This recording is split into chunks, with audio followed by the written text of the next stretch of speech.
आज जानेंगे कि रेंट एग्रीमेंट क्या होता है। रेंट एग्रीमेंट एक ऐसा कानूनी दस्तावेज होता है जो मकान मालिक और किराएदार के बीच रेंट एग्रीमेंट के नियमों और शर्तों को स्थापित करता है। यह दोनों पक्षों के अधिकारों और जिम्मेदारियों के बारे में बताता है और किराएदारी के दौरान उत्पन्न होने वाले किसी भी विवाद को हल करने के लिए एक सहायता प्रदान करता है। रेंट एग्रीमेंट में क्या लिखा होता है, अर्थात क्या क्या लिखा होता है रेंट एग्रीमेंट में। आमतौर पर किराए के समझौते में मकान मालिक और किराएदार के नाम, किराए की संपत्ति का पता, किराएदारी की अवधि, भुगतान की जाने वाली राशि, किराया देने का समय और कोई सुरक्षा जमा या अन्य आवश्यक शुल्क जैसी जानकारी शामिल होती है। यह संपत्ति के उपयोग के नियमों के बारे में बताता है, जैसे कि क्या किराए के घर में पालतू जानवरों की अनुमति है या नहीं। रेंट एग्रीमेंट क्यों जरूरी होता है? एक रेंट एग्रीमेंट इसलिए आवश्यक होता है क्योंकि यह दो पक्षों के बीच किसी भी गलतफहमी या विवाद से बचने में भी मदद करता है। एक अच्छी तरह से तैयार किया गया रेंट एग्रीमेंट दोनों पक्षों के हितों की रक्षा करता है। आइए इस वीडियो के माध्यम से जानते हैं कि रेंट एग्रीमेंट किस तरह सुरक्षा करता है। सबसे पहले है कानूनी सुरक्षा। रेंट एग्रीमेंट मकान मालिक और किराएदार दोनों को कानूनी सुरक्षा प्रदान करता है। यह किराएदारी के नियमों और शर्तों को निर्धारित करता है, जैसे कि किराया राशि, किराएदार की अवधि और दोनों पक्षों की जिम्मेदारियां। यदि कोई भी पक्ष समझौता का पालन करने में विफल रहता है तो दूसरा पक्ष कानूनी सेवाओं का इस्तेमाल करके उस पर कानूनी कार्रवाई कर सकता है। उसके बाद आता है जिम्मेदारियों का स्पष्टीकरण। एक रेंट एग्रीमेंट स्पष्ट रूप से संपत्ति के मालिक और किराएदार की जिम्मेदारियों को परिभाषित करता है।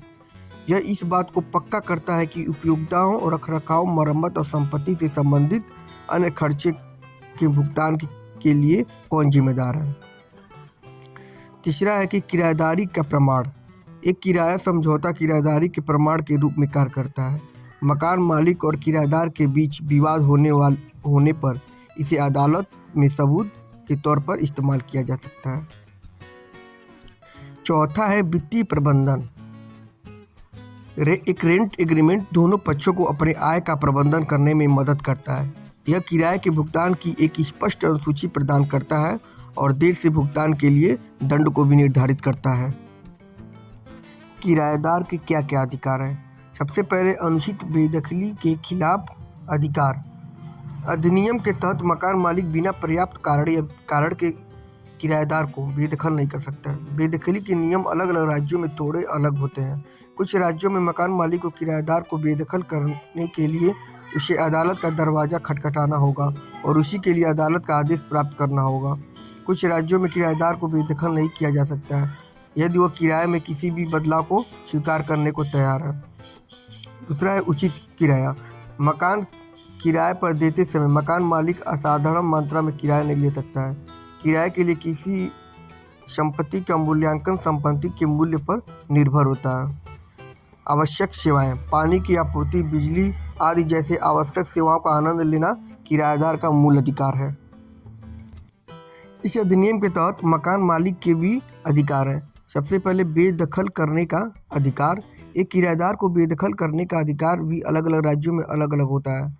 मतलब कुछ राज्यों में मकान मालिक एक किराएदार को व्यक्तिगत और वास्तविक कारणों से बेदखल कर सकता है। दूसरा है चार्ज रेंट। संपत्ति का मालिक होने के नाते मकान मालिक को किराएदार से किराया वसूलने का अधिकार है, चूँकि किराए पर ऊपरी सीमा का प्रदान करने वाला कोई वास्तविक कानून नहीं है, इसलिए मकान मालिक अपनी इच्छा के अनुसार किराया शुल्क बढ़ा सकता है। तीसरा है संपत्ति का अस्थायी कब्जा। मकान मालिक संपत्ति की स्थिति में सुधार करने, संपत्ति को किसी तरह से बदलने या संपत्ति में बदलाव करने के लिए संपत्ति को अस्थायी रूप से वापस ले सकता है। ऐसे ही लीगल जानकारी के लिए हमारा चैनल जरूर सब्सक्राइब करें। धन्यवाद, आभार।